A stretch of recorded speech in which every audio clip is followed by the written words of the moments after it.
Is India the world's next economic superpower? This is a question that is being hotly debated around the world. Many Western media outlets have argued that India is going to be an economic superpower, and they have a vested interest in this.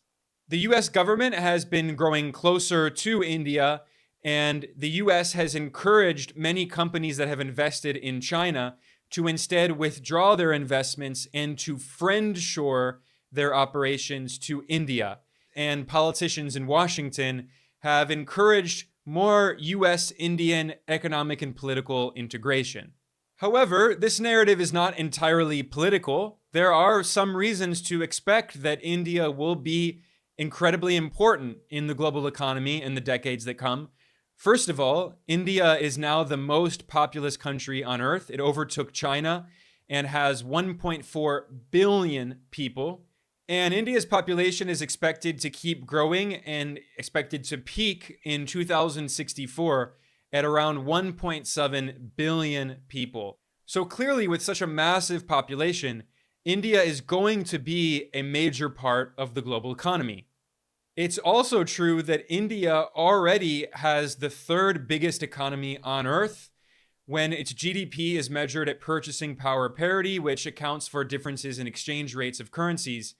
India's GDP in 2024 is about half the size of the US economy, but China is the world's largest economy, so India still is very much behind China. But one of the reasons that India's economy is so huge, the third biggest on Earth, is because the population is so huge, 1.4 billion people. When you look at GDP per capita, PPP, when you adjust for the size of the population, you can see that India is significantly behind numerous neighboring countries in Asia, including Vietnam and Indonesia. And China's GDP per capita, PPP, is 2.5 times higher than that of India. And then there is also the very important issue of inequality and poverty, because GDP measurement does not take into account poverty and inequality. So you can have a lot of economic growth in a country like India, but a lot of that growth, a lot of the benefits actually accrue to the rich, a small handful of elites. And although India has had very impressive economic growth in recent decades, the richest 1% has the highest concentration of wealth in 6 decades. The richest 1% of people in India own over 40% of the entire country's wealth and 22.6% of all of India's income. So clearly the narrative that Western media outlets have pushed that India is the world's next economic superpower and everyone should be focused on India's economic model and be deeply impressed by what's happening. Clearly that narrative is a bit simplistic and there are a lot of complexities under the surface. So today we have the perfect guest to discuss what India's economy looks like currently and what its future could be. We are joined by the political economist Jyotishman Mudiar, who is a PhD candidate in economic history at the University of Chicago and an expert on the history of Indian economic development. Jyotishman is also the host of the excellent YouTube channel India and Global Left. You should definitely check out their videos. I linked to their channel in the description below. So definitely subscribe after you listen to our wide-ranging discussion. We talked about the Indian economic model, the current government of Prime Minister Narendra Modi and his party BJP. We discussed India's stock market. We discussed inequality and poverty and the billionaire class in India. We talked about the agricultural sector and manufacturing and industry. It was a very fascinating discussion. So without further ado, this was our chat. Jyotish, thanks for joining us. It's a pleasure having you. Let's start with this very broad question. What do you think of this narrative that is being promoted in much of the Western media that India is the world's next economic superpower? Thanks, Ben, for having me. I think before we start discussing where this narrative is coming from, I mean, it's all over. It's HSBC, Morgan Stanley, think tanks in the US, columns in the Financial Times, and also the pro-government friendly elite Indian media, you see this idea of rising India, next economic superpower all over. And we should discuss a little bit about where that is coming from. But before that, I guess it might be helpful to look at a few indicators that tell us really where India actually stands. So even purely in terms of GDP per capita, Indian GDP per capita would be roughly 10,000. China is 25,000. US would be 82,000. It's not there in your chart, but roughly to say, let's say Britain would be like 50,000. I just mentioned it because a year ago there was a huge celebration about India crossing UK in terms of aggregate GDP, but UK GDP is about 50,000 US dollar. And Vietnam is, as I said, is an interesting data point, because for a very long time, the image of Vietnam has been the least developed countries. And it's a very poor country, and we know all the history of Western imperialism and destruction and mayhem in Vietnam. And yet Vietnam is 15,000. So Vietnam is twice per capita than India. But that doesn't even capture everything about India, because Indian share of the billionaire class recently is around 26%, 26 to 28% of India's GDP, India's wealth basically is owned by the billionaire class. And that is quite an aberration even by global standard. US, which is an extreme because it has the largest billionaire class along with China, is half of that. So think about the wealth that the rest of the country has if you subtract that 26% of it. But let's think about the human development indicators. India's literacy, for instance, is 75%. China is like 99.8 or 99.9%. You can think about hunger index. Out of 125 countries that World Bank calculates in terms of global hunger index, India ranks 111. The rest of the 10 nations are actually maybe war-torn countries: Afghanistan, North Korea, Somalia, and so on and so forth. Even Pakistan, whose economy has been going through very difficult times, is above India in terms of malnutrition. Huge population of India under stunting and wasting. Children under 5, roughly 1/3 of them are stunted. Roughly 1/5 of Indian children are actually wasted. That accounts for low weight. The other accounts for low height. So these are some of the, you can think about the slum population. If you were to go by late Mike Davis's estimates of Indian cities, roughly 50 to 60% of Indian population lives under slum-like condition. You can actually pick up any data that reflects, you can take up healthcare, for instance. Life expectancy in India is still hovering around 66, 67 years. China would be, or US would be like 10 years longer. You can pick up any data. Maternal mortality rate would be 100 per 100,000 live births. China would be somewhere around 15. So we are, it's actually very frustrating when someone talks about economic superpower. I mean, we should actually dislike the term superpower anyway, because it's a very, very imperial and colonial category. It's the idea that nations should or would dominate other nations. And it doesn't really change a lot even if you add the term economic, because why shouldn't a country that hosts the largest population not be economic superpower? I mean, if you actually think about development in a true sense, or forget about working class, internationalist working class solidarity, everyone should support India and China being economic superpower, because that's where the largest segment of population concentration is. Yeah, it's actually a challenge from my side that one should actually look at any developmental indicator for India, and it would be very, very hard to think about one developmental indicator where India can actually shine as a bright light. But that said, I think one should understand where this narrative is coming from, and we know where this is coming from, as I just said, but why does it come from? And there are these, one can go sector by sector. One of the segments is the defense industry, for instance. India is a huge importer of arms and industry. And as we know, the US, for instance, it's a deindustrialized society with almost a huge military industrial complex. It's a garrison state, and it wants to sell more weapons. And so you see a lot of these. Actually, in 2005, there was a US civil nuclear deal where a lot of the embargo on arms were waived off because they wanted to sell more weapons. So a lot of Apache, Chinook, even there are talks about F-16s coming in. So that's one segment of it. The other segment, it's really hard to understand unless one understands global capitalism. Trillions of dollars are actually sloshing around in the global north without much rate of return. I mean, they go to US Treasury bonds with very little return, maybe 3-4%, because they are desperate to look for investment, desperate to look for returns. And India is a good place for capital to come in, make quick money, and withdraw when things are bad, and then come in again and make more money.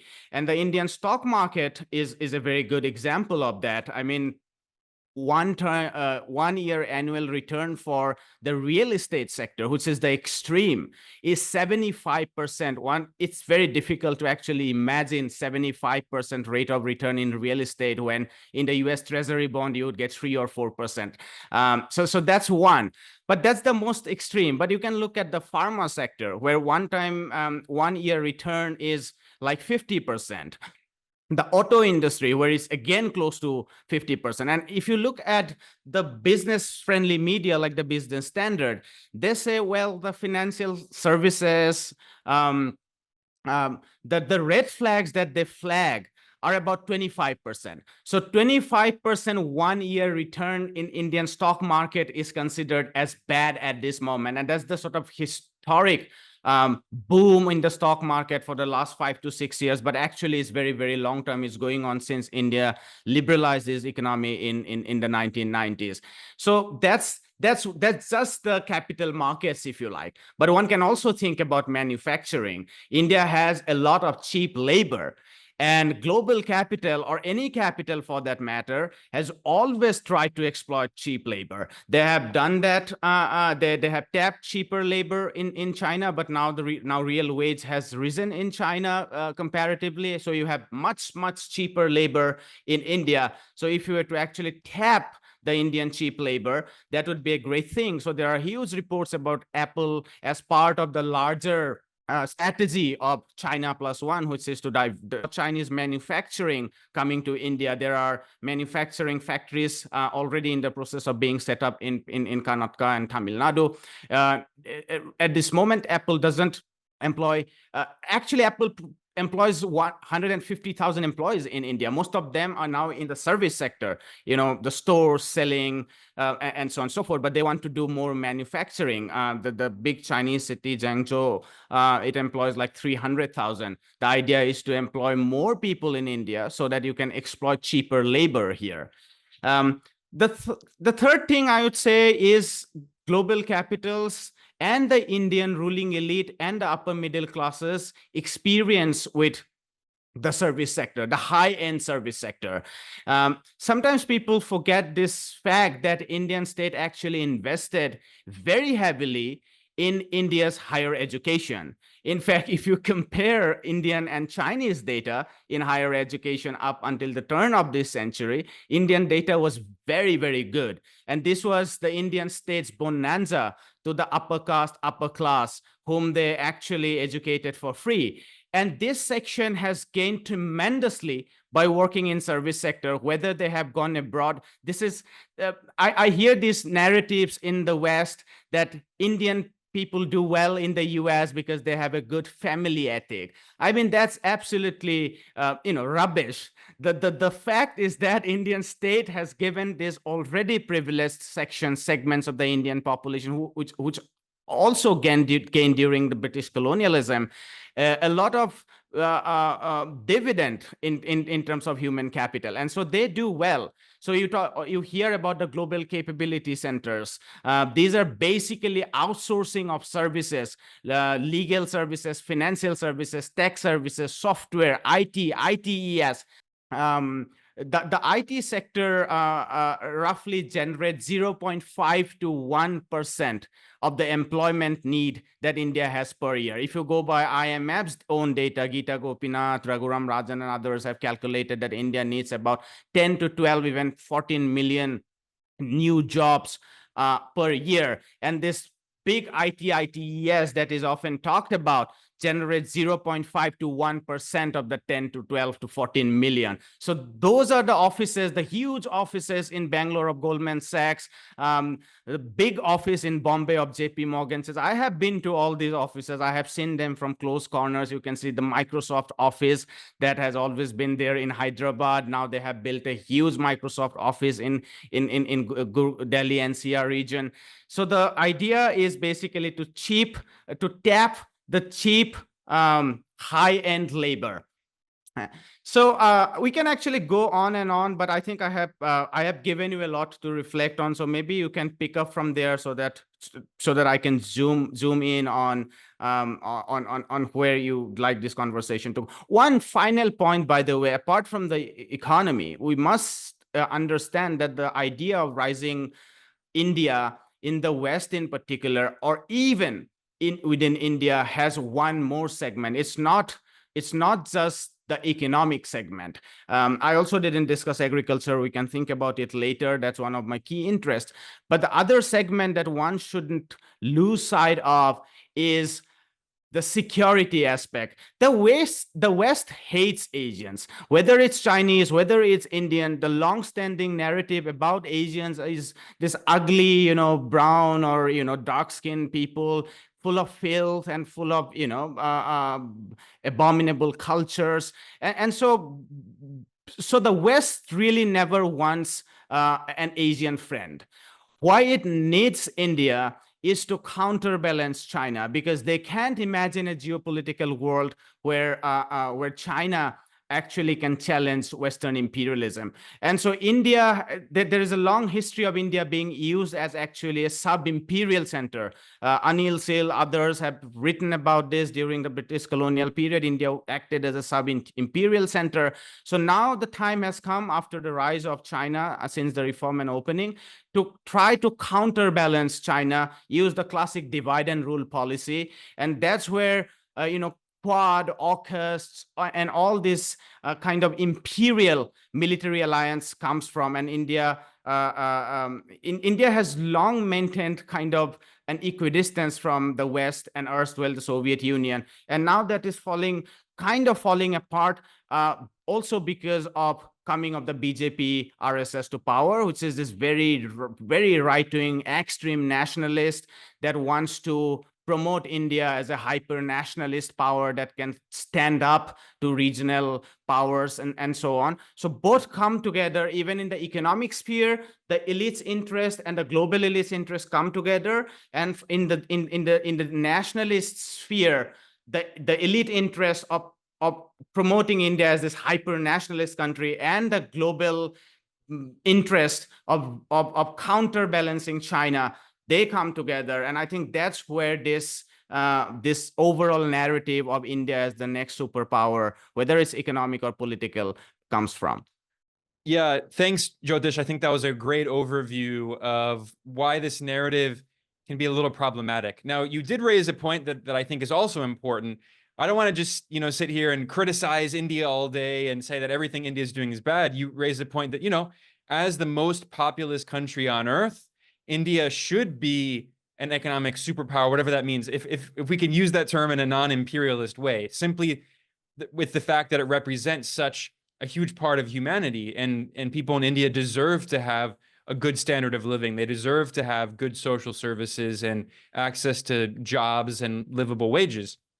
But of course, as you mentioned, I think this narrative is convenient for a few different parties. It's convenient for the West and the United States that are promoting India as an alternative to China. And later, we're going to talk about this idea of friendshoring. Now, the US government and European governments are encouraging their companies that have invested in China to instead friendshore and close their factories in China and move to places like India. Although in reality, we haven't seen much friendshoring to India. We've seen much more offshoring to places like Vietnam and Mexico. But we'll come back to that thought later. So there's the geopolitical element, but there's also the narrative that's promoted by the government in India, especially by the BJP, by Prime Minister Narendra Modi. They like this idea that India is the next superpower because, of course, it increases their domestic support. They can say, look, we're making the country great again, right? But then I think another party that has an interest in pushing this narrative is foreign capitalist investors who have made a lot of money off of the Indian capital markets. And what I'm showing here is a chart of stock market returns in India and China. And it's not a coincidence, I think, that the Western financial press has been promoting this idea that India is the next economic superpower. And they talk about how amazing India's economic growth has been. And we'll talk about that. India has grown a lot, but a lot of that growth has been concentrated, as you mentioned, in certain sectors that have benefited capitalist oligarchs in India and also foreign investors. So if you have invested in Indian equities in the past 3 decades, you have probably made very high returns. In the past 3 decades, the average stock market returns were over 13 times. So if you invested $1 in the Indian capital markets 30 years ago, you would now have more than $13. Now imagine if you invested $1 million, you would have more than $13 million, right? And compare that to China, a country that has overseen one of the most incredible, or not just one of the most incredible campaigns of economic growth in human history in the past, not just 40 years, but really since the revolution, 1949, but especially in the past 50 years.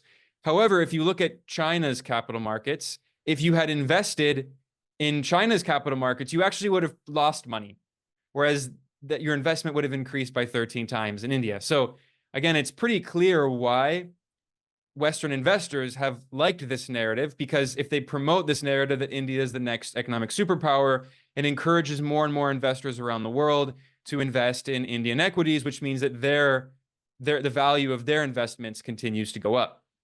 But of course, the average person in India does not own stocks. Stock ownership is concentrated in a few hands of rich people. So we should instead look at other metrics. And this chart shows median income or consumption per day and how it has increased drastically in the past few decades. And this compares China, Indonesia, and India. Now, to be fair to India, it has grown in India. In 1977, the median income or consumption per day was $1.8. This is all adjusted. This is adjusted for inflation and difference in living costs.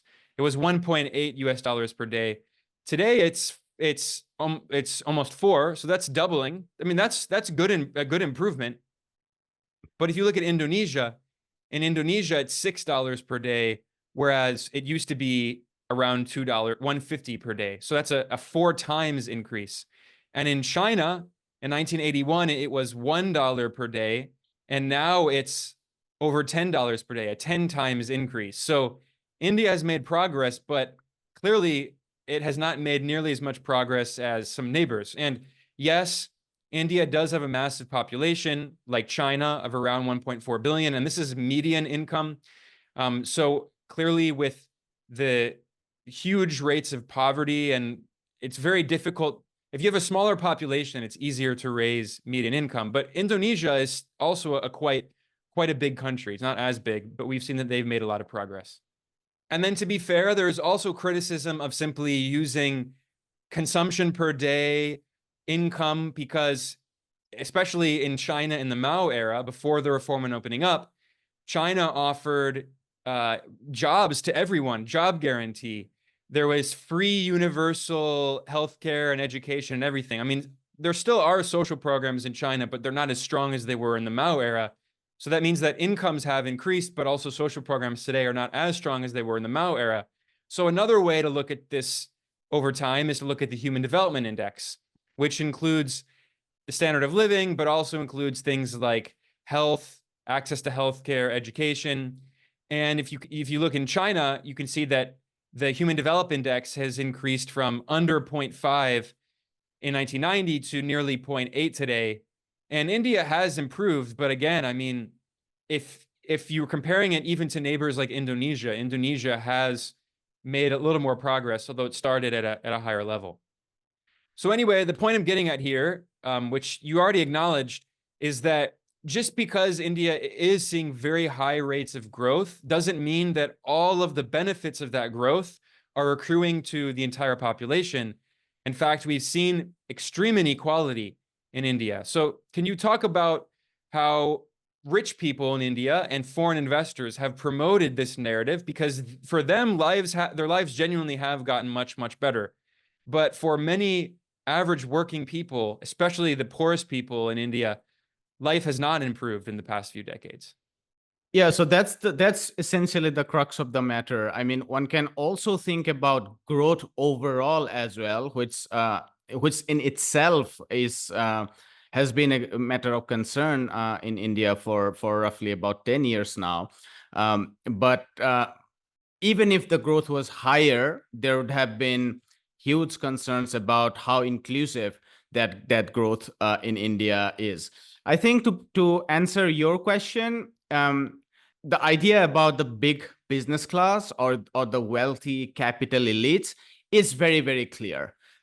It's very clear that since the reform and opening in India in 1991, trade was liberalized, manufacturing, huge segments of manufacturing licenses were opened up, real estate was freed up, a huge education, which was primarily public funded, was opened up. So there is a big booming of the tech sector, engineering, medical, where a lot of money has been made. Healthcare, very bad historically in India, and I can give you numbers if you like. Total out-of-pocket expenditure in India in healthcare is 70%. Insurance is very, very meager. It almost doesn't exist for most people.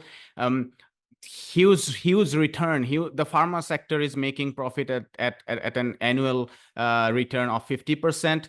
5-year long-term return for the pharma sector is close to 270 to 260% in India, and these are felt by consumers at the bottom. You can buy paracetamol or basic antibiotics in India.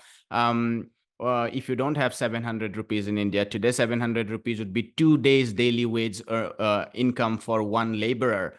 But the middle layer is the more interesting point here, because for the owners of capital, the return has been very, very high, and it's across. Some sectors are doing better: auto, energy, pharma, real estate. They are doing better. Some segments are also doing great, but the return is like 25%, 20%. So it's very clear. I think the more interesting point here is the middle layer, which is generally the professional class. And I think since the 1990s, this layer has also made intergenerational mobility. This is the educated upper caste layer in India, who have been beneficiaries of the rise of the tech and engineering sector in India. Huge number of jobs that are created in IT, ITES, businesses like companies like Wipro, Infosys, even Microsoft. It's a software company, but it does create a lot of jobs. They have gone to the upper tier. And so also investment coming in infrastructure, improvement of roads. All of them have led to this real perception, I would say real idea, that India has actually grown since reform and opening. And I think that makes the whole discussion about neoliberalism itself in the global south very, very tricky. I think this total declinist left critique of even defining the period since 1991 as one of neoliberalism, sometimes miss out on a lot of real data that's going on, even in terms of working class. I mean, you come here and talk to real working class people who now work as domestic workers, whose real wage has not gone up any dramatically, but even they look back at their families in 1970s and 1960s, and they see utter poverty in India. They don't see any employment guarantee. So it has been easier for the upper middle class and the elites to come together and to promote this idea that privatization of, even though there has been huge resistance, that's something that should be also talked about. There's huge resistance in terms of telecommunication industry that was very cheaply privatized, very recklessly privatized. There are talks about railway being privatized, which has seen enormous resistance because railway in India is very heavily unionized.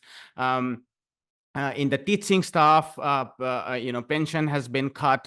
The teaching is slightly different because the teaching segment has actually increased in India since the reform. But there has been huge resistance against austerity programs that the government is trying to implement.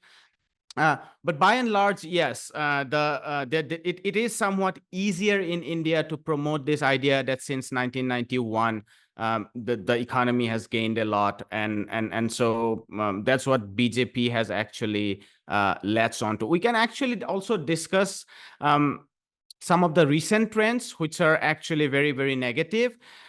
In 2003, India's share of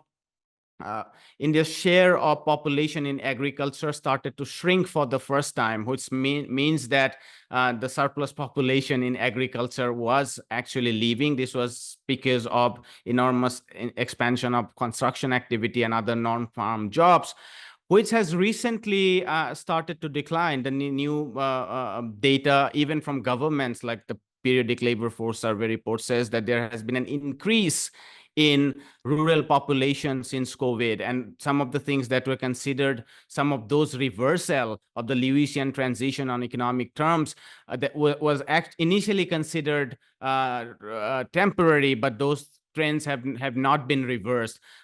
Real wage has been stagnant since 2012.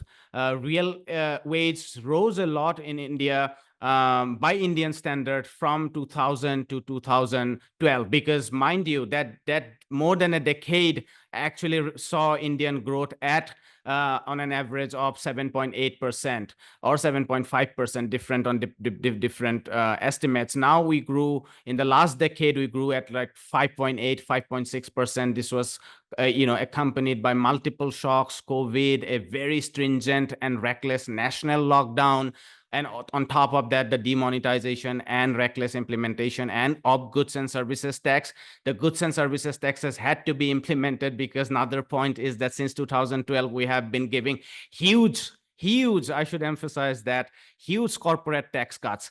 Corporate tax was going up during the 2000s, and that was driving a lot of investment coming from the state, and that was leading to growth since 2012, and particularly since the right-wing nationalist government has come to power. Corporate tax has been consistently slashed, which has led to increase of income tax for the middle class. That also adds to the rhetoric against or rhetoric in favor of privatization, and also the rise of the indirect tax. So the massive consumer inflation that you get in India, actually, if anyone lives in China for that matter, or even Thailand or Vietnam, one feels how inflationary Indian economy is. And on top of that, when you make this efficient, quote unquote, goods and services tax, basically, collecting indirect tax much more efficiently, the price of living has gone up for the working class. So real wage completely stagnant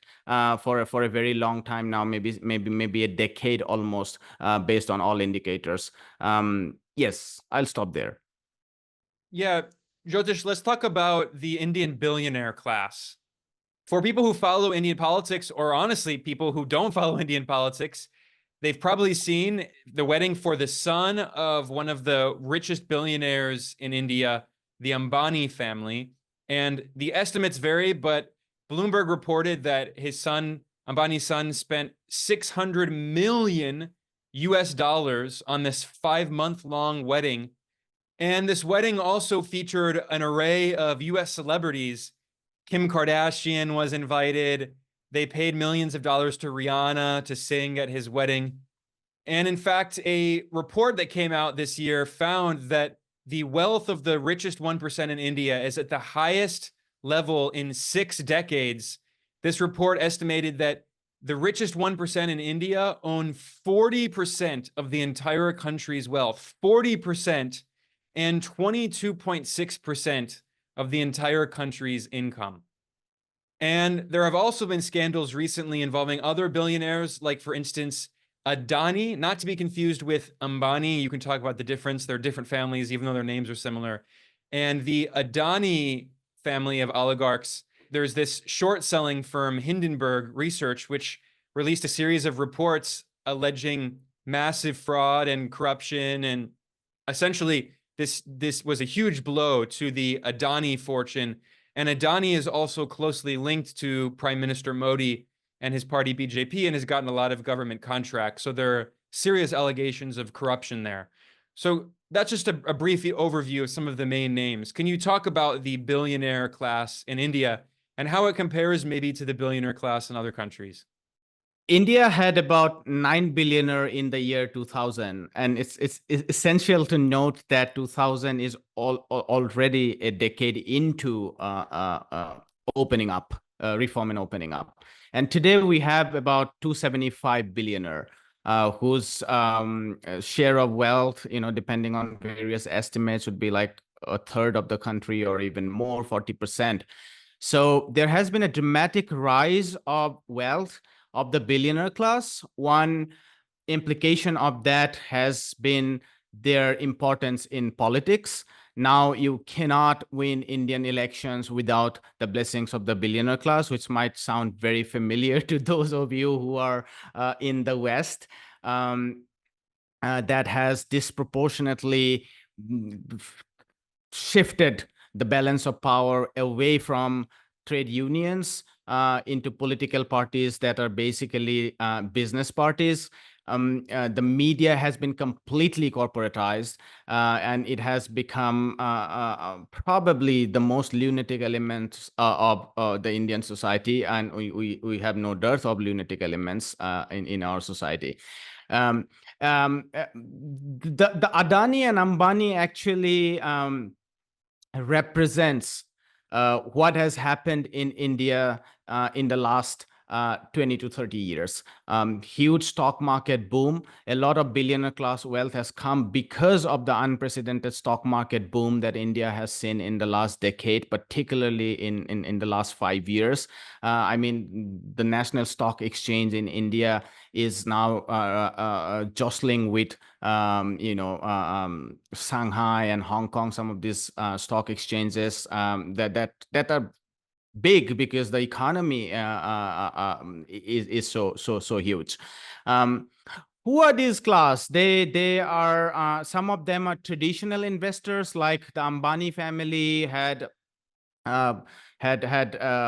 big businesses even during the Congress time. This is before the reform and opening. They're politically very close to the ruling class now. For instance, Adani comes from the same province where Prime Minister Modi was the chief minister for a very long time, more than a decade. They invest in auto sector, in petrochemicals, in metals, in the realty sector, which is the real estate sector, in energy sector, pharma sector, even FMCG. So these are big multinational corporations. And this, I also want to mention that manufacturing has a huge share of the Indian billionaire class, which is very, very different from what you see in China or in the US. In China and in the US, it's mostly from the tech sector, finance sector, entertainment sector. But in India, there is a huge share of energy, metals, manufacturing sector. And that also adds to the fact why the billionaire class actually wants to see India doing good in manufacturing, because they have a lot of cheap labor. Cost of production in India is very, very cheap, primarily from the labor point of view. And if infrastructure is improved, and now it has been improving, it's not true to say that the state has not been investing, let's say, in highways, in electricity. Indian electrification has actually dramatically risen since the reform and opening. I had a power cut when we were talking. I am in this poor province of India, and there are still massive power cuts. But now it's power cuts. When I was young, there was no power.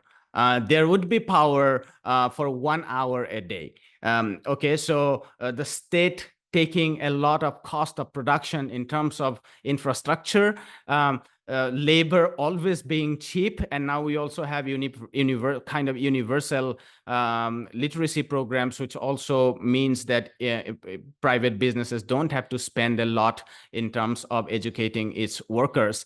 So I think that's the big share of the billionaire class. I would say they have hijacked media, which is doing pretty poorly in economically. I mean, media is the only company within the listed stock market which has seen negative growth, and because they have to vie for advertisement with the entertainment segment in television, and they do very, very poorly because India's literacy is very, very low. And so a lot of people would see movies and TV serials and not listen to the news, and they do very poorly. But that has also meant that it is easy, very, very easy for these businesses to come and buy Indian media. And they buy Indian media, they promote on one hand the rhetoric of free market, unfettered free market, and on the other hand the rhetoric of Hindu nationalism, which is to basically dispossess, disempower, brutalize, disenfranchise Indian Muslims in large part, but other minorities like Christians and Sikhs.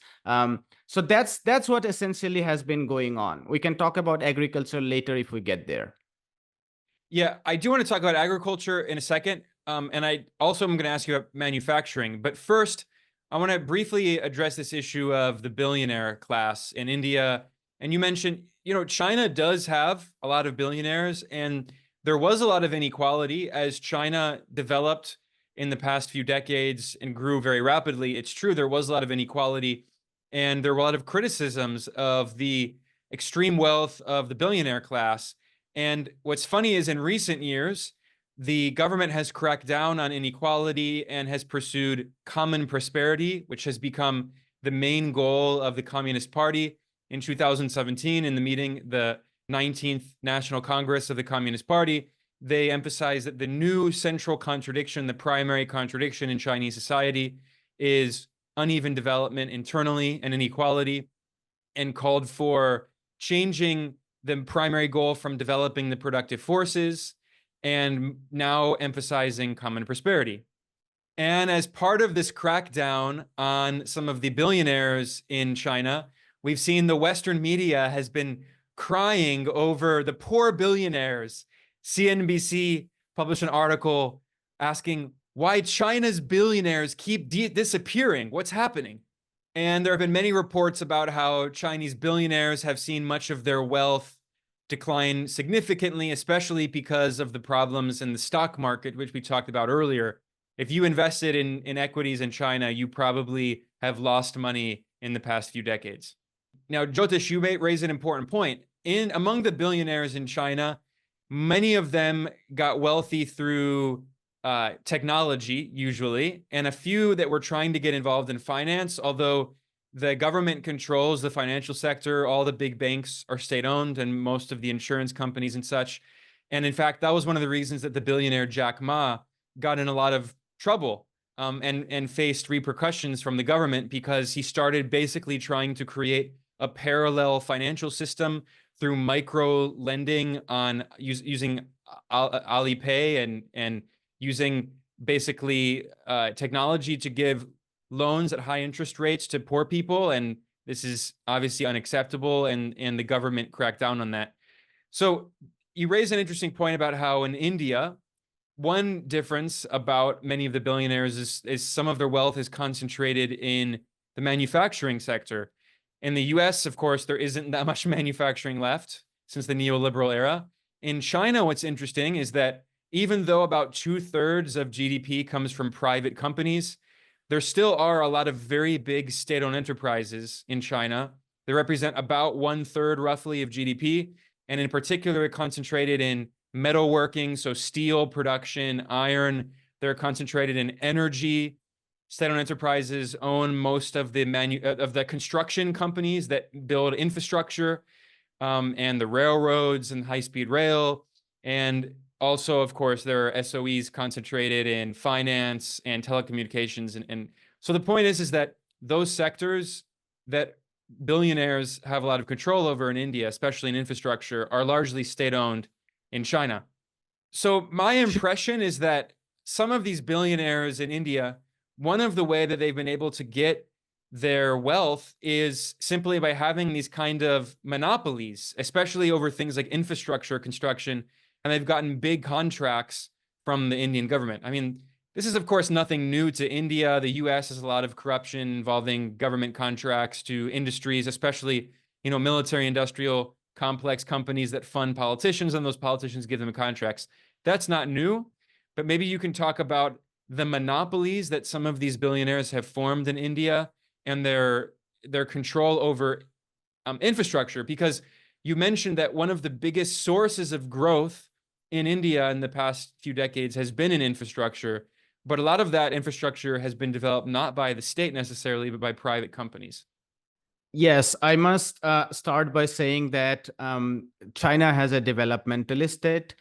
India has at best a stabilizing state. So Indian state has always favored macroeconomics, for instance. One of the reasons why India opened up and is actually the justification of opening up is because it has been able to balance or steady its balance of payment.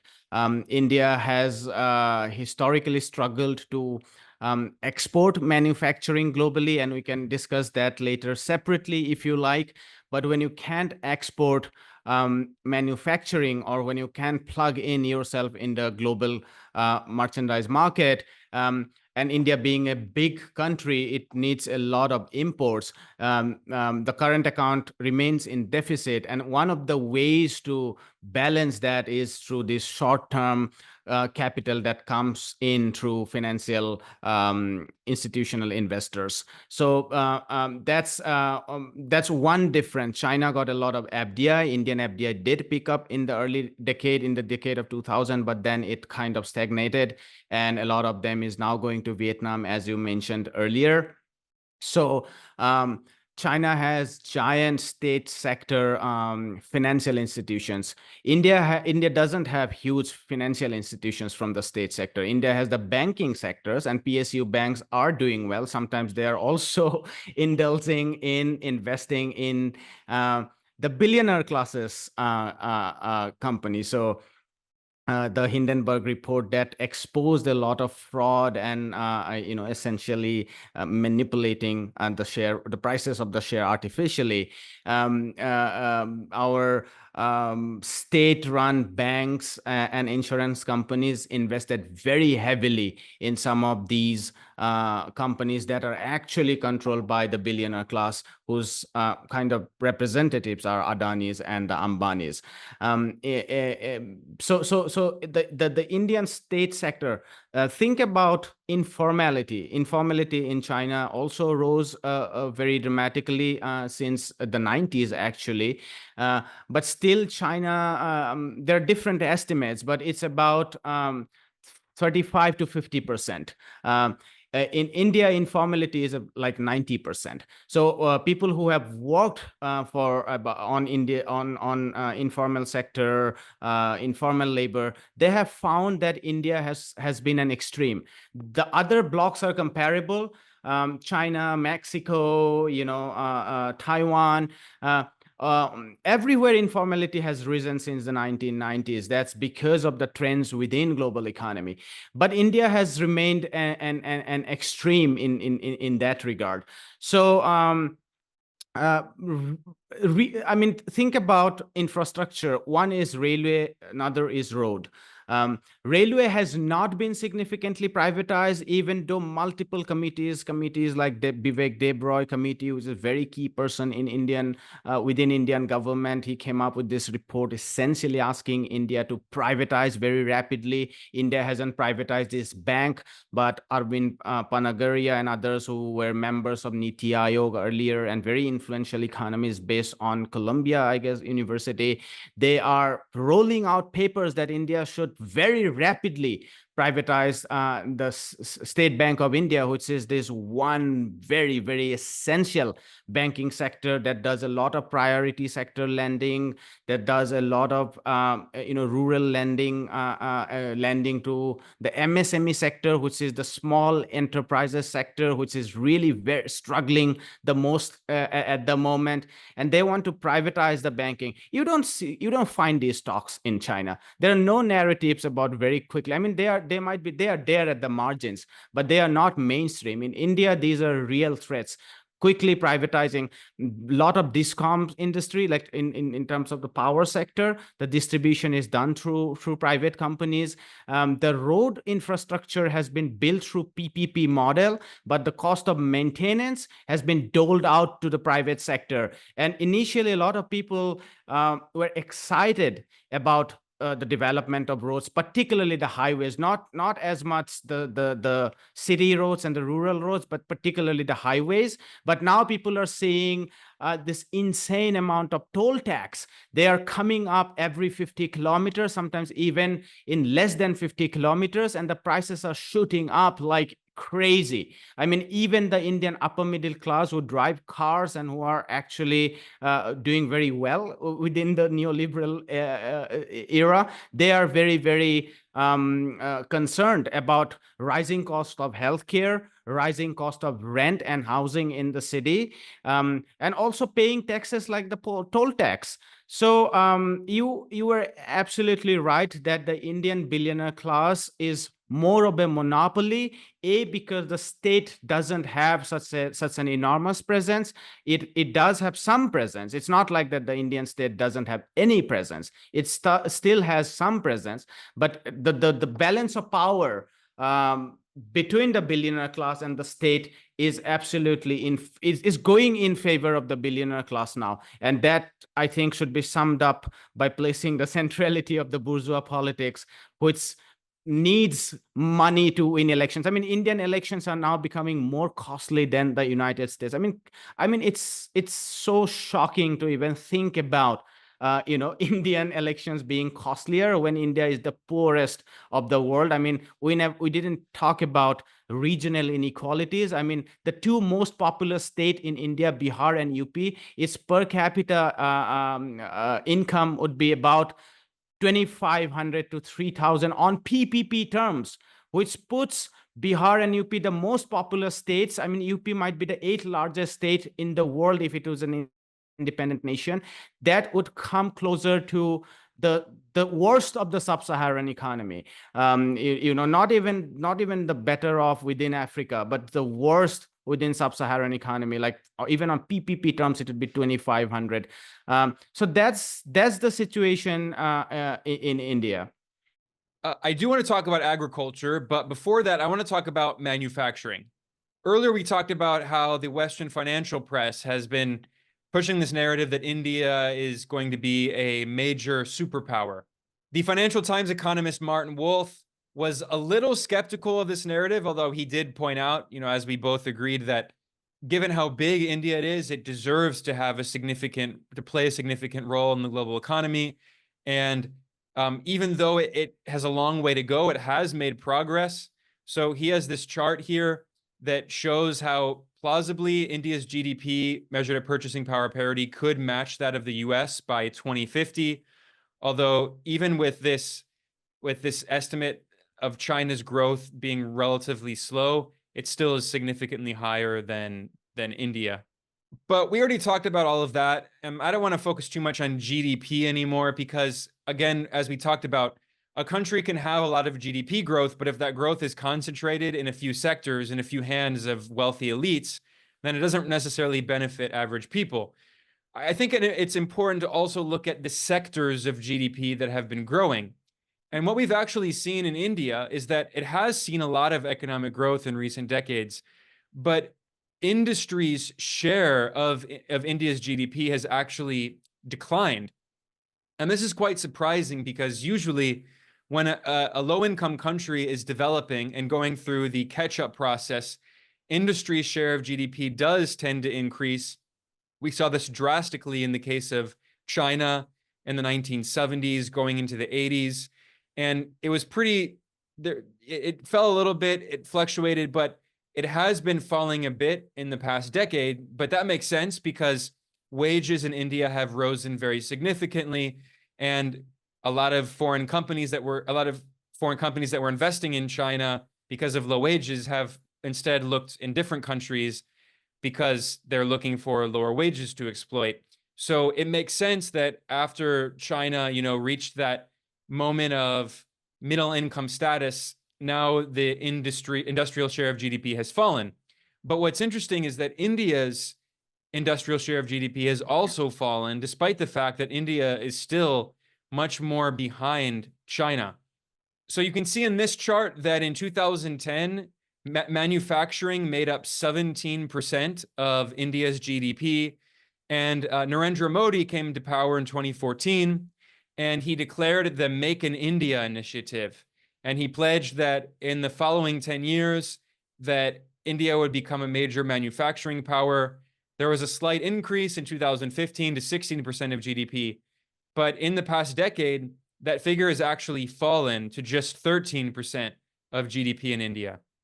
And the Indian press has acknowledged that Make in India has failed to lift manufacturing and its share of GDP in the past decade in India. Now, this doesn't mean that there's less manufacturing because obviously in the past decade, India's economy has grown quite rapidly. So the overall economy has grown, but industry's share, and especially manufacturing share of India's economic growth, has not caught up with overall economic growth. Now, some Western media outlets and some neoliberal economists have actually argued that this is not necessarily a bad thing. The Economist, for instance, has promoted this idea that India can get on the service elevator and it can leapdog manufacturing and instead potentially grow rich on services. This is a narrative that's been promoted by some neoliberal institutions, like even the International Monetary Fund. And the Indian economist C.P. Chandrasekhar, a friend of the show, who's also a professor, he was a professor at JNU in India, and I think he's now at the University of Massachusetts Amherst, which is a great hub for heterodox economics. He published an article a few years ago expressing skepticism about this idea that India can simply leapfrog and skip over the manufacturing stage and move toward high value added services.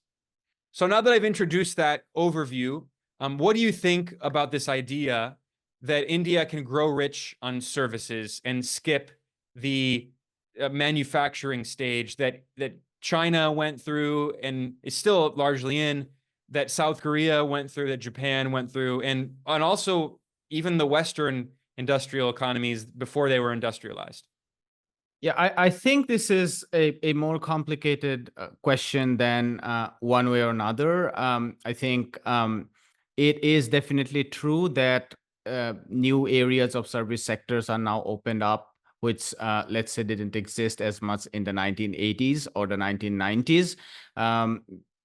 And we can talk about a lot of them, including hotels, hospitalities, education, for instance, all of which has deepened and widened, and that enables a lot of new jobs. So it's, I think the debate should not be about manufacturing or services, but the debate should be whether it can be just service sector. And I think, yes, there has been a lot of promotion of this idea that India should actually now bypass industry and just focus on service sector. India's one of the well-known economists, Raghuram Rajan, and his colleagues, Rohit Lamba, came out with the book, which the Financial Times keeps quoting, that India missed the manufacturing bus, and at the same time, India has a lot of services opportunities.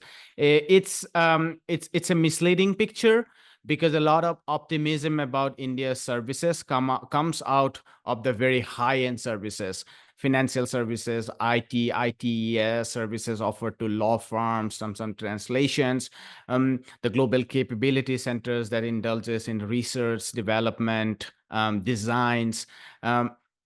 They think about India's export of merchandise, goods versus services. India's share of global merchandise export is 2.2%. Just comparison of China, which is the world factory, is 18%.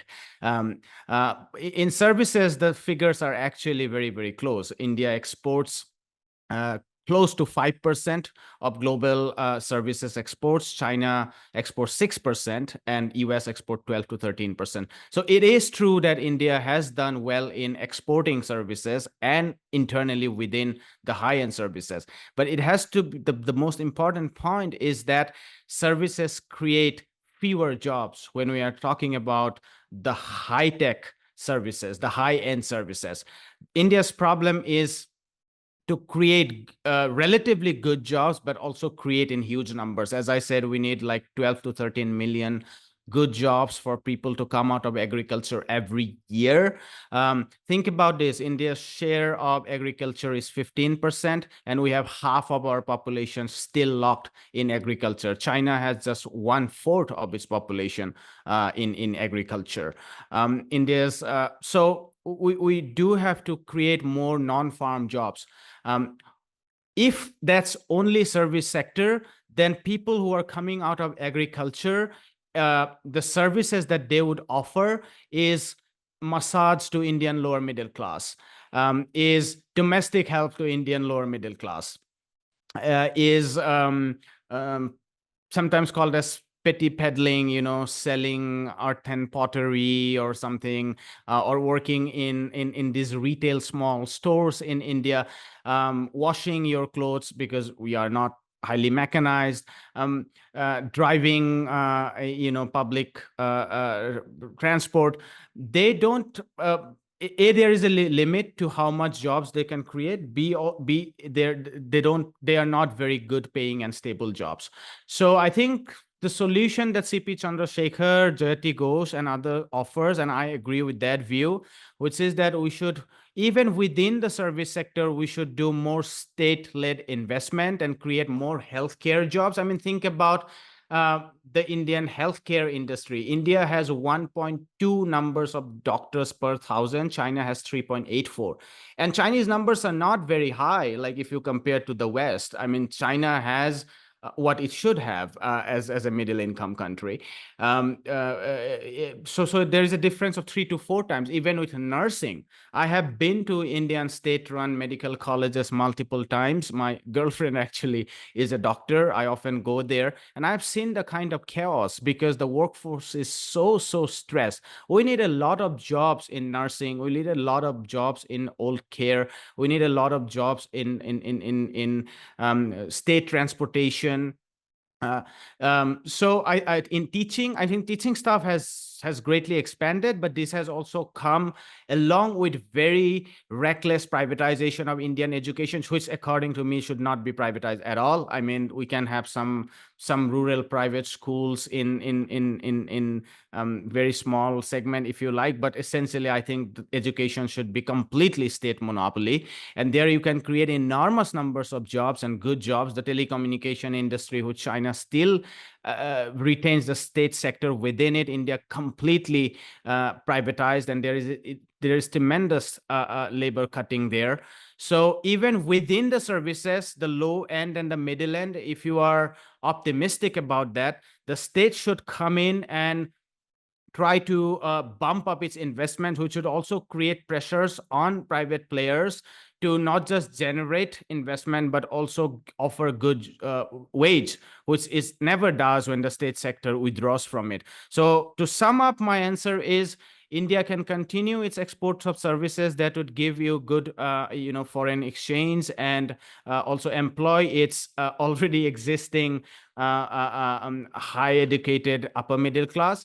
But we should also promote industry. Now, the last segment is industry. I think there it has to be realized that the global capitalism creates a kind of chaos for industry. And China is more of an exception in terms of how it actually cornered the industrial goods market from everyone else. And there is a lot to think about the contribution of the Maoist years and also the reform years. In terms of Maoist years, the contribution was to build human capital. I mean, completely state-driven universal healthcare and education. So when private players started coming in China in the 1980s, they have healthy bodies, and they have educated minds, and also relatively cheap labor.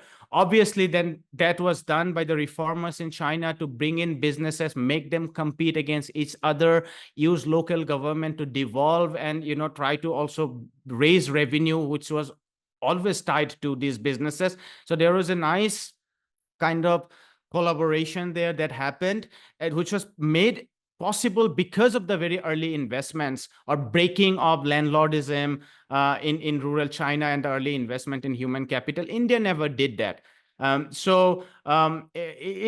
It's not easy to, it's actually wrong to say that, look, what China did is obvious. No, what China did is a remarkable story, which is quite an exception. If you look at the global export market, it is always very tightly contested. I mean, think about the 1940s when decolonization, was at its peak, and the Western capital or manufacturing was trying to move on from some of the light consumer good industry. There was the time when China, India, Taiwan, South Korea, Mexico, everyone started industrializing. So there are great studies about the cotton textile industry, jute mills. All of them faced the problem of price depression. All of them faced the problem of actually plugging themselves into the global market, because now they are competing with cheap labor. So even today, China has a lot of cheap labor in the rural. So China, and also because of the mandate of communism, China is not going to deindustrialize itself the way stupid, American ideologues, actually not stupid, is the profit-seeking neoliberals that deindustrialized the US because they were reaping more money there. China is not going to do that. So it's also not, actually no serious economists say that we can actually become a manufacturing powerhouse. I think the debate is whether we completely ignore it, whether we don't subsidize industrial sector at all, or whether support Indian industries, essentially the smaller, medium-scale industries, along with promoting state-led service sector. That would be my answer.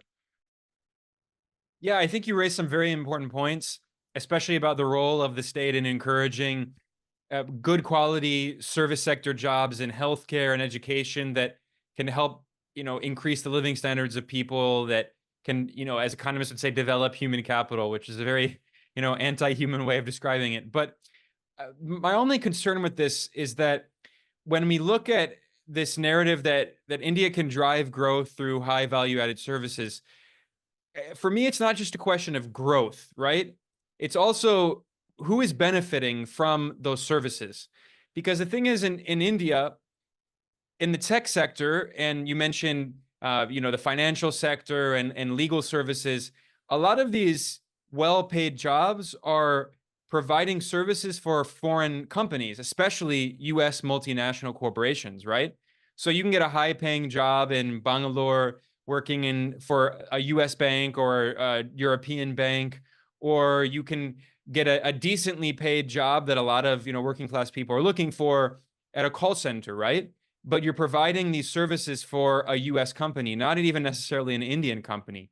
So clearly we talked about a lot of the problems with the Indian billionaire class and the elites in India, but it's still preferable to develop your own local elites and your own national bourgeoisie than simply have all of your services provided for foreign companies, for foreign capitalists, right? So I see this also in the tech space. So instead of developing their own manufacturing goods, you see that there are a lot of very skilled Indian workers and companies providing services in terms of coding, in terms of IT, you mentioned. But again, it's not often for Indian companies, it's for foreign companies, and they're competitive because their workers are paid less than workers would be in the West. So this also comes down to an issue of sovereignty, right? Like, so I think of an example of China. China was criticized endlessly in the West for banning a lot of, or not necessarily banning, but making it difficult to access foreign, that is US technologies like Google, social media platforms. You can access them, you just need a VPN, right? Like, you're not going to go to prison for using a VPN. It's very common, but they basically imposed a kind of digital tariff. And that was a way of encouraging digital sovereignty, internet sovereignty. And in India, we saw that the BJP government banned many Chinese apps like TikTok. But you look at the most popular social media apps and other apps, technologies in India, and they're almost entirely from US companies, from Silicon Valley. WhatsApp, which is owned by Meta, Facebook, Instagram, owned by Meta, YouTube, owned by Google or Alphabet. I mean, India does have some companies trying to create alternatives, but my concern is that if you're focused, if not you, if the Indian government and the elites are focused so much on encouraging services, but without having their own sovereign technology, especially as we move forward into this era that, Yanis Varoufakis is referring to as techno-feudalism. I know there are some people on the left who are critical of that. They say this is just another form of capitalism. Without getting into that debate, the point is that you have these huge big tech corporations that are very powerful. The US has them. China has some of its own that the state can exercise control over, but I don't really see that in India. Yes, that's you're absolutely right. Particularly in the digital space, it's Amazon, it's Facebook. There have been Indian startups. There are Flipkarts, but I'm also thinking about Uber versus Ola. So there is it's an oligopoly where there are foreign companies along with some Indian companies. In social media, like I think Facebook, Twitter, they have a near monopoly when it comes to delivery services, other financial services. There is it's not an absolute monopoly, I think, but the bigger question is about political sovereignty that you have raised, and I think that has to do with how the Indian elites see the West and how the West see India within the sort of geopolitical scheme of things. So I think they are mostly not worried about Google or Apple coming in and sort of arm twisting Indian government. I don't I think the path is not absolutely clear. I mean, there are sometimes the other way around too. Like, a lot of foreign companies actually complain about India. That recently there was a labor law that said that you can come in and set up an industry that you can employ, let's say, 50 employees. But if there is a dispute, then all measures have to be exhausted. If there are disputes about how much you can repatriate, I think they were talking about FDI and so on, how much you can repatriate and what you can do with your workers and so on. You have to exhaust all legal measures that's available in India. But then foreign companies say that we are not going to go in.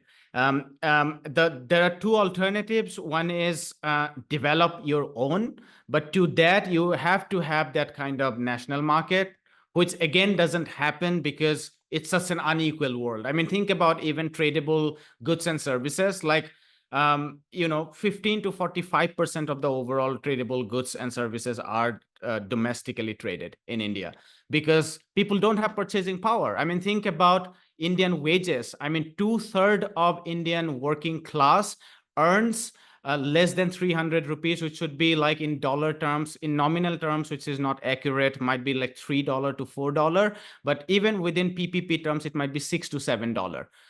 So imagine, maybe 70% of your people or 66% of your people earning $6 to $7.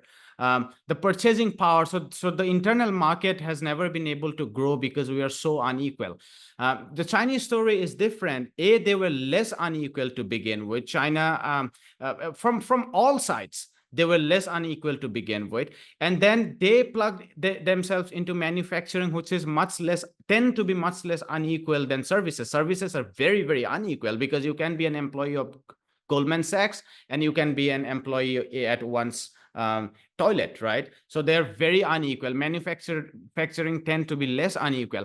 But now that China did that, now it has been relatively easier for them to develop internal markets. I mean, in China, a lot of people, can buy things that in India only the middle class does, and the middle class maybe 10 to 15%.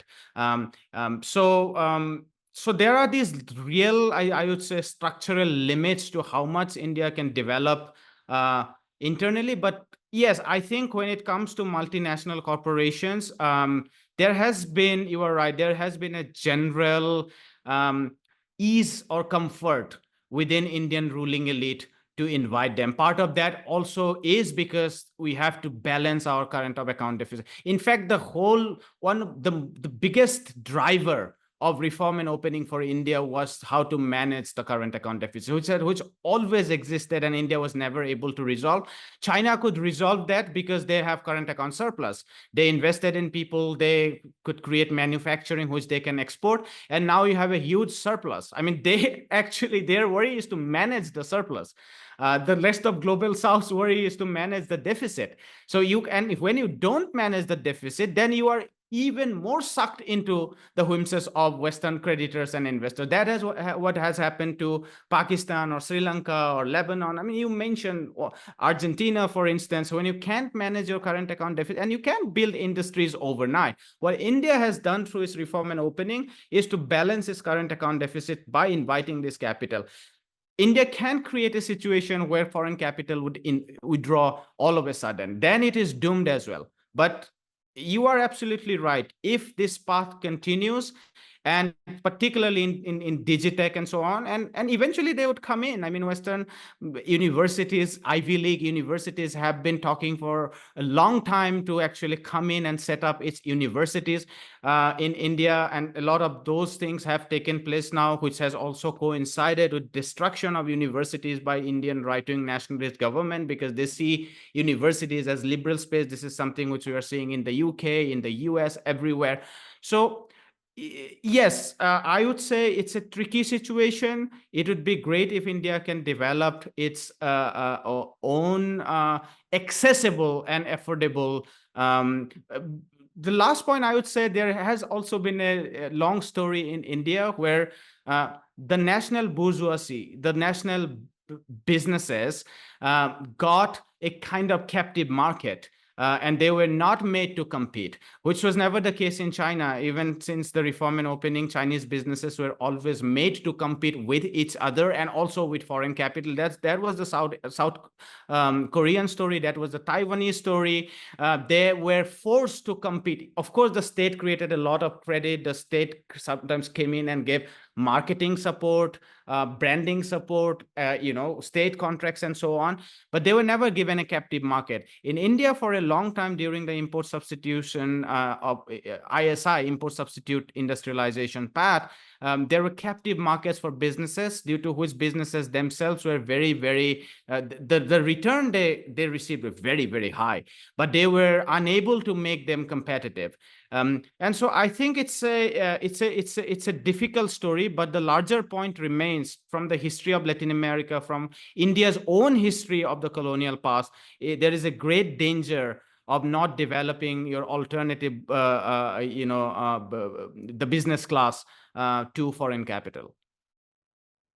And adding to that complexity, here's another question that might be hard to answer, but with the growth of artificial intelligence and automation and robotization of many jobs, it also seems to me that this emphasis on services seems to be a little bit dangerous. We hear a lot of people worrying about the demographic issues in East Asia. So in Japan and South Korea, in Taiwan province and mainland China, it's true that demographics are declining, and there are concerns that this could lead to economic problems in the future. How are we going to fund pensions? In fact, China announced that they're going to be gradually raising the retirement age, which is actually very low. I mean, several years lower than in the West. So they're raising it a little bit over the years, not immediately, because of the demographic issues. And then there are the India bulls, if you will, who say that one of India's greatest advantages is the fact that India is the most populous country. The median age is lower, and its population is expected to continue to grow and to peak in 2064 at 1.7 billion, whereas China's population is expected to decline and fall to half of what it is now by 2100. And there are people who say that this could be a severe problem. However, I find that narrative a little funny because it comes at the same time when there's also a narrative that we're going to have mass unemployment because of artificial intelligence. So Elon Musk has been giving all these interviews in which he says that there's going to be mass unemployment. AI is going to replace many jobs. Automation is going to replace many jobs. And his proposal, and the proposal being promoted by billionaire oligarchs like Sam Altman of OpenAI, is universal basic income. Basically, give some crumbs to average people so they can maintain a basic demand, because capitalists need demand, otherwise the economy collapses. And so they need enough demand so the economy doesn't collapse so they can maintain their wealth, but they're also recognizing that there's going to be mass unemployment. So this gets to the issue of India. There are many people who argue that the demographics are a positive for India, but there's also this idea of the demographic time bomb. You already mentioned that India faces this issue of not being able to create enough jobs. And as we have AI developing rapidly, I think we're going to see the loss of many service sector jobs, especially you look in India and you see, I mentioned that a common job that a lot of people rightfully want to get is in a call center, because if you speak some English, you can get a better paying job. You often get paid in a foreign currency, and you don't have to work, in the countryside and working as a farmer or something. But now what we're seeing with AI is many of those service sector jobs are going to be destroyed. I mean, you're also coders, people who work in programming. A lot of those jobs are going to be automated through AI. You're going to lose a lot of jobs in things like graphic design. It's very common, for instance, for people on YouTube, if they make graphics, they'll often pay someone in, South Asia or Southeast Asia to do graphic design for them. But with technology, it seems like we're going to lose a lot of these service sector jobs. So I'm not expecting you to find an easy answer to this very difficult problem, but it seems to me that betting on the service sector, when we also have automation and artificial intelligence developing very rapidly, it seems that this could be a dangerous gamble. Yes, I think, as you said, it's a very big problem, complicated problem, and it's almost a global problem. It's not. I would argue, in fact, the Indian story is relatively different because of the availability of cheap labor. I mean, a lot of automation that I have already seen in China and in the West doesn't exist in India, precisely because your capital cost outstrips you because you have such cheap labor. So even Indian automation might be more haltered, lagged than the global automation that we would see, because when there is a larger labor price, then you have greater drive for automation. But that said, of course, there would be a lot of loss in jobs, like in media, for instance. We saw huge labor protests within, in the US, for instance, within those who are involved in media, in translations, in reporting. A lot of them would be very quickly replaced by in translation. For instance, a friend of mine works in translation, and she is very, very nervous because of the AI that is coming in and how good they are becoming, like in no time. Some argue that we might have alternative jobs, but I think the story is clear that the number of jobs, alternative jobs that they would create would be very, very fewer compared to how many there the loss. I think the other point of demographic dividend needs to be addressed, because that's a kind of economic misunderstanding and sometimes even fraud that has been perpetrated for a very long time.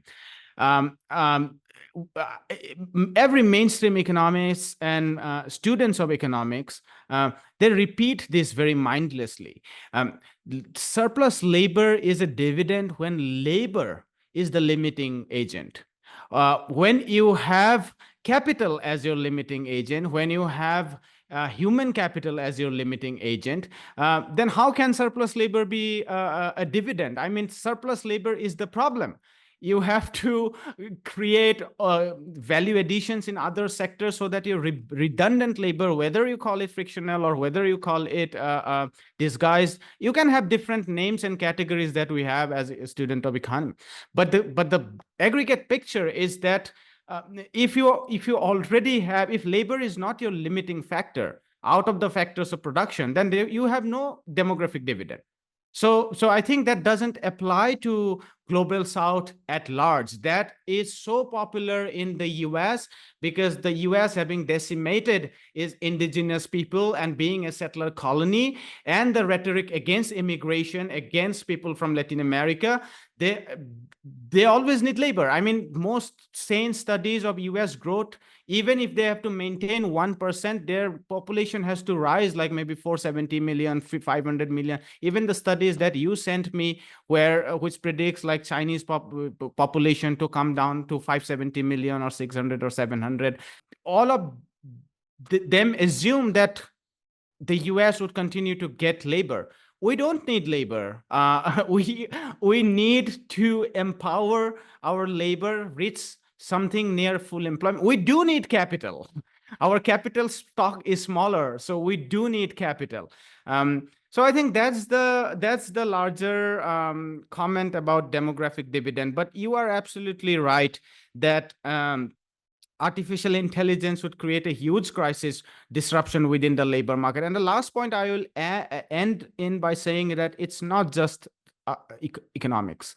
I think sometimes we give too much space for economists, but artificial intelligence can be scary even for all kinds of cultural things that we think. I mean, Elon Musk would love to replace poetry by,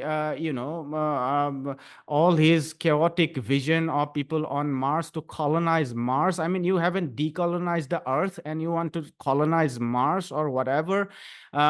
If we were to, I mean, as lovers, my wedding is coming, and I remember like my life writing poems about twinkling stars and shiny moon and the river that I used to walk in, Riverside. I mean, you want to replace all of them with this artificial intelligence dystopia.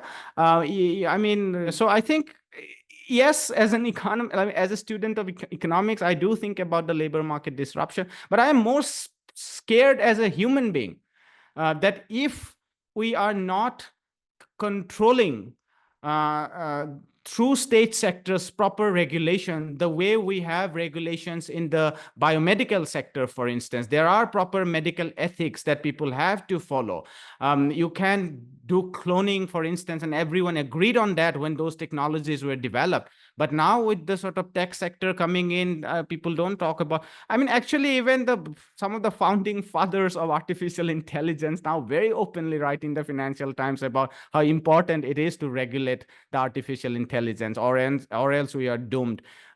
You don't, even stockbrokers are very, very nervous. I mean, brokers in the stock market that used to make huge amount of money, and even the big players are essentially brokers. Now, a lot of those trading equations are done by AI. So you don't need these brokers to tell you the sort of, earlier, like if you were a broker in the stock market, you would spend like 10 years in the stock market and have this sort of, understanding about where do markets go. Now there are artificial intelligence. There are apps through which people invest. So yeah, it's a very, very chaotic world as capitalism is, and that fits very well with capitalism because you have to create more chaos, more precarity out of which you can reap money. So I think that's a bigger global problem. Indian story is obviously more concerning given people at the bottom are so bad. So even a slight negative impact would mean huge repercussions. Like for me, if my wage falls, or if I'm unemployed for a year, I can sustain on my savings, sometimes on my family capital. But those at the margins, if they are unemployed for a month or two, they are doomed. So yes, I think India is more of a concern if you think that way, that the disruption created by the AI would have much serious impact given how much at the margin people are living in India. Yeah, it's very important to consider the different class dynamics, which is so often left out of discussion, not only in the Western financial press, but in the media in general, including the Indian media and many other media outlets around the world. Now, we've talked about so many different things. We've talked about the overall economy, growth, GDP, the stock market, billionaires, manufacturing industry. There's another big area that is glaring that's left out, which is agriculture. And this is obviously very important, especially in a country like India, where there still are literally hundreds of millions of people working in agriculture. What's interesting about India is despite the fact that it has so many farmers and many landless farmers still, you could talk about land reform, which was never really fully implemented. Despite that, India's overall food security index rating is quite low. Now, of course, there are criticisms, rightful criticisms of the Global Food Security Index. This is compiled by The Economist, which is a very neoliberal publication. So we can take it with a grain of salt. But out of the 113 countries that they calculate, they put India in 68th place, so near the center in terms of food security. And it's true that India does still import a lot of food, despite the fact that so many people work in agriculture. So can you talk about the agriculture sector in India, what the conditions are like for workers, and also why India still is dependent on food imports?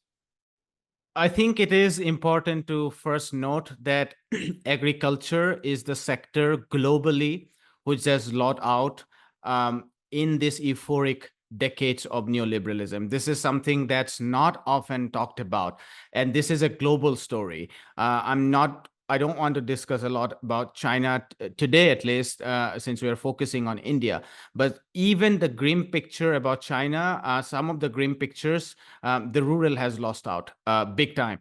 The US, where the traditional imagery is about these, big prosperous farmers with his, big political lobby and so on and so forth. All the recent studies have shown that it's the rural farming base which has lost out big time, and the industrialization of the US has made it even worse because the enormous expansion of the service sector, the cities and so on have not absorbed some of them, and that has become the base of very right-wing rhetorics and politics in the US. But I wanted to place that in context, that it's because of multiple reasons, including technological reasons, where a lot of raw materials, agri-based raw materials, have been substituted now by synthetics, which has been going for a century, but has been really escalated in the last 30, 40 years.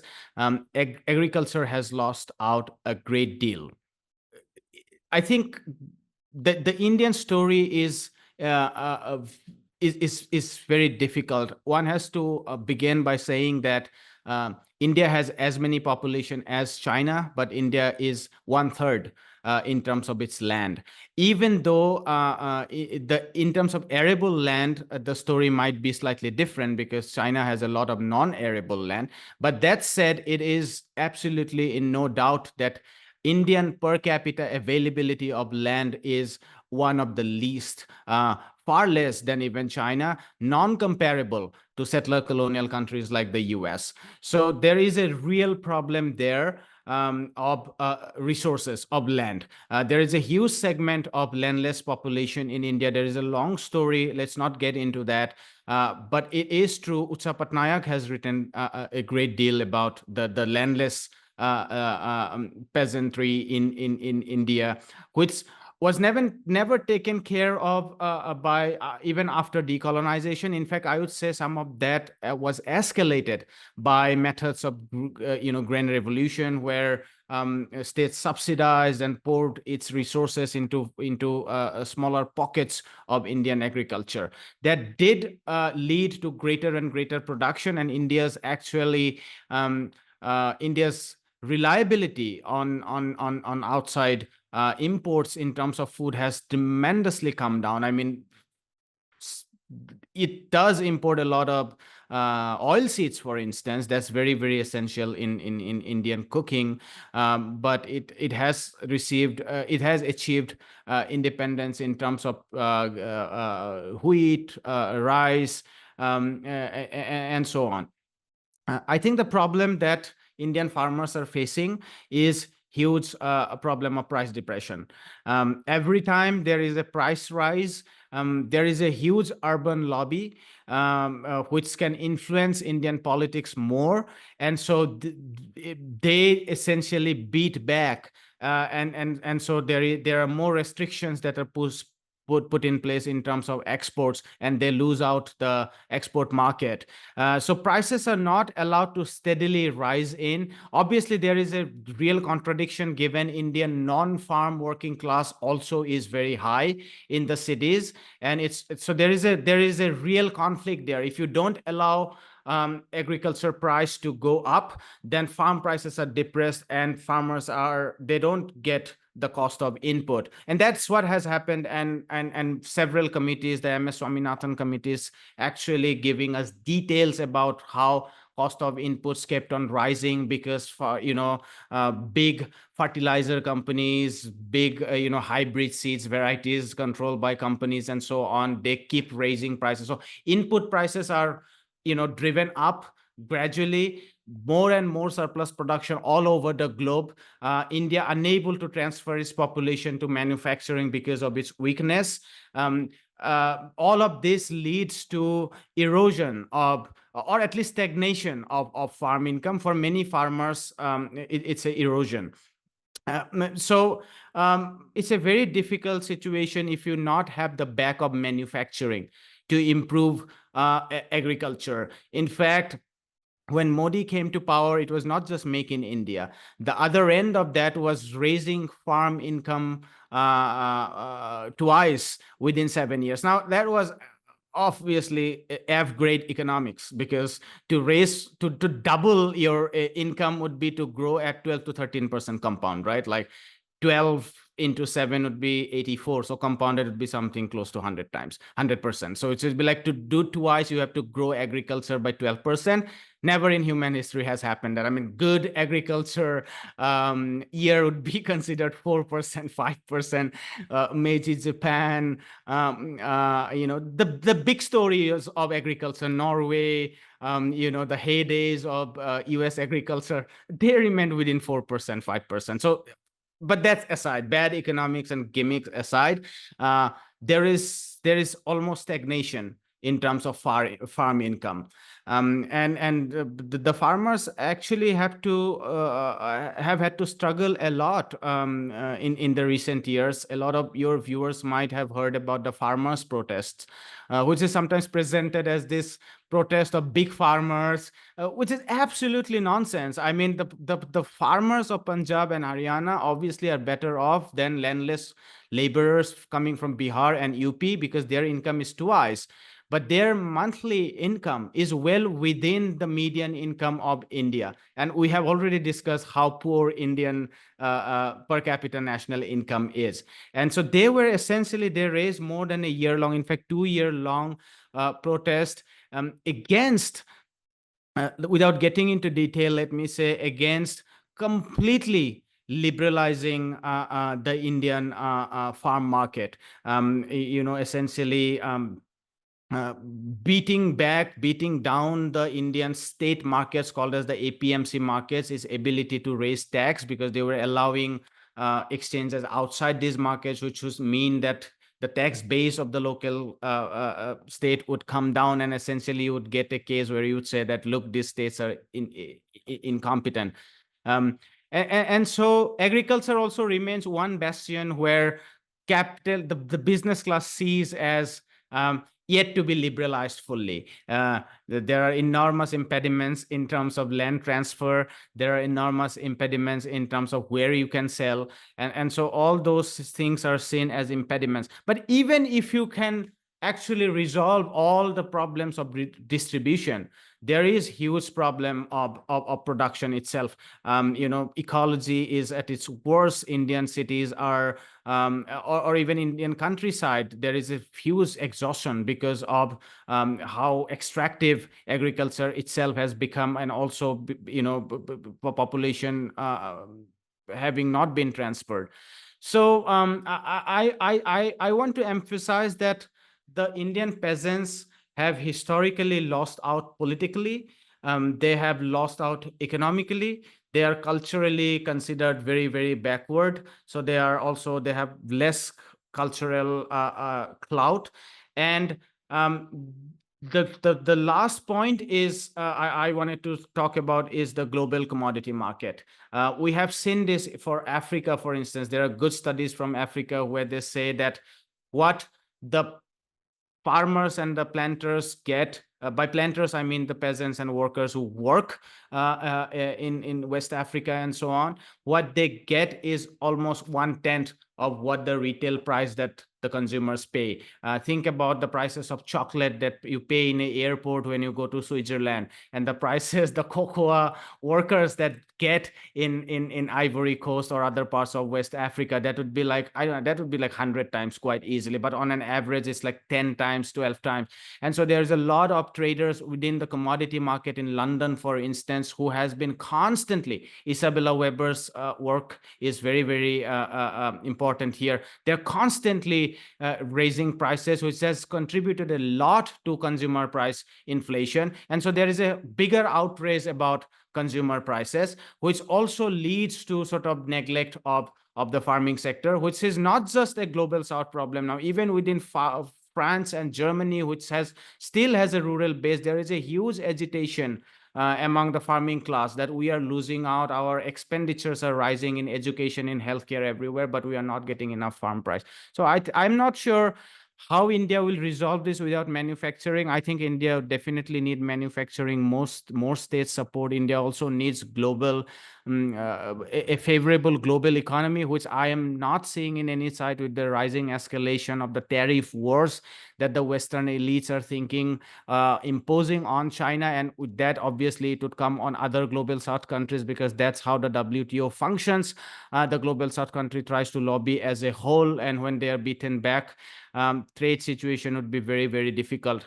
So I think it's a gloomy picture. I am more uncertain about Indian farming class. But yeah, since I think a lot about global economy, I'm also concerned overall about those who are still on land. Last point I would say to your viewers is, it is essential to remember that land output cannot be revolutionized. Even all the tractor revolution and fertilizer revolution and hybrid yield variety revolution would lead to 1.5 times, 1.6 times. Industry can revolutionize. You can have 100%, 200% sometimes over like 3 months, 4 months, 5 months, which would be like 15%, 20% growth. That can never come in agriculture. So there are these limitations, and not to talk about the ecological stress that we are creating. And of course, the fact that we love our consumer goods, our phones, and all that other stuff, but we can't eat those. Whereas obviously, we all need agricultural products to survive. We need food. But I mean, this was a great conversation today. We covered so many different areas, not only of the Indian economy, but also the Chinese economy, the US economy, the global economy. There's still much more we could talk about, but this has been a very long episode. So I'm going to conclude here. Jyotish, do you want to conclude with any final thoughts, and do you want to plug anything before we leave? Not really. I just want to say, yes, I run a YouTube channel, India and Global Left. That's all I have to plug in. And thank you so much, Ben, for not just inviting, but expressing or building this relationship, let's say. Yeah, of course, it's my pleasure. And the goal is to have a series here. So we'll be talking about other things, especially relating to India, because it's something that here I think has been lacking. This is, of course, the most populous country. It's very important and is going to be even more important in the decades that come. So I think Jyotishman is the best guest to, help provide context. And in the future, we have plans to do episodes focused on, for instance, the difference between China's development model and India's development path. I want to do an episode focused on India's relations with the former Soviet Union and Russia today. And we'll talk about India's internal politics, the change between the Congress Party and the BJP under Modi today. There's so much that we'll be talking about, but I think we had a great discussion today, which provided more than enough information for people who don't know that much about India's economy. And again, I want to thank you for joining me. Please, for everyone watching and listening, like and subscribe. Please share this, and we'll be back soon. Thanks a lot for joining us.